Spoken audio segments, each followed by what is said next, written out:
Hong Kong pro-democracy lawmakers resign after China ruling. Pro-democracy lawmakers announced they would resign en masse shortly after colleagues were disqualified.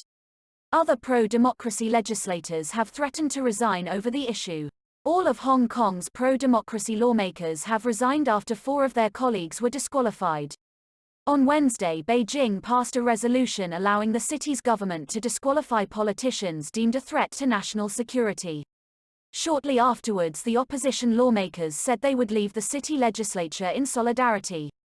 For the first time since Hong Kong was handed back to China in 1997, the body has almost no dissenting voices. BBC China correspondent Stephen McDonnell says the legislature was already stacked in favor of the pro-Beijing camp.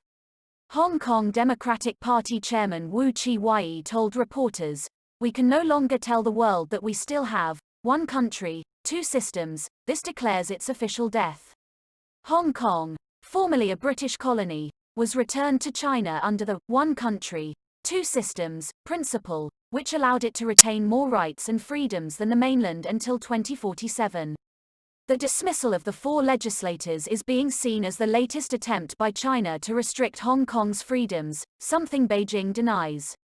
China introduced a controversial and far-reaching national security law in Hong Kong in late June, which criminalized secession, subversion and collusion with foreign forces.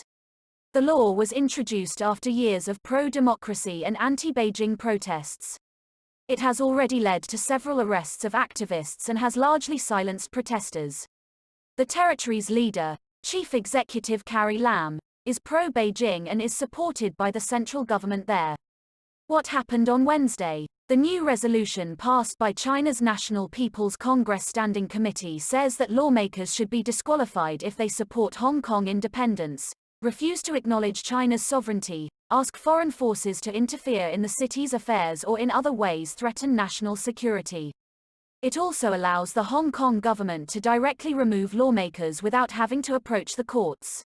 Moments after that resolution passed, 4 lawmakers, Alvin Yeung, Kwok Ka-ki and Dennis Kwok of the Civic Party and Kenneth Leung of the Professionals Guild, were disqualified.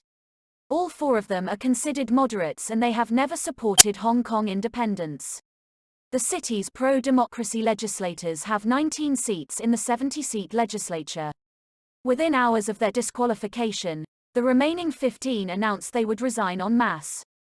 "We will stand with our colleagues who are disqualified. We will resign en masse," the Democratic Party's Wu Chi-wai said. Their letter of resignation will be submitted on Thursday.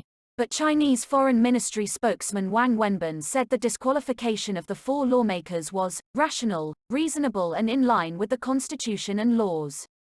This was a necessary requirement for adhering to and improving on one country, two systems, implementing Hong Kong's basic law, as well as Hong Kong's national security law, he said at a news conference in Beijing.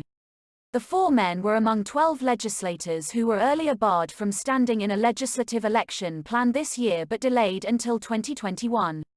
The group had called on U.S. officials to impose sanctions on those responsible for alleged human rights abuses in Hong Kong. What reasons are being given for the lawmakers' removal? Speaking to the media, Carrie Lam said the 4 council members who were disqualified had already been found to not fulfill the requirements to stand in the now postponed elections next year. She added that although she welcomes diverse opinions in the Legislative Council, these had to be expressed in a responsible manner. News taken from BBC. Please subscribe to my channel. Thanks for watching.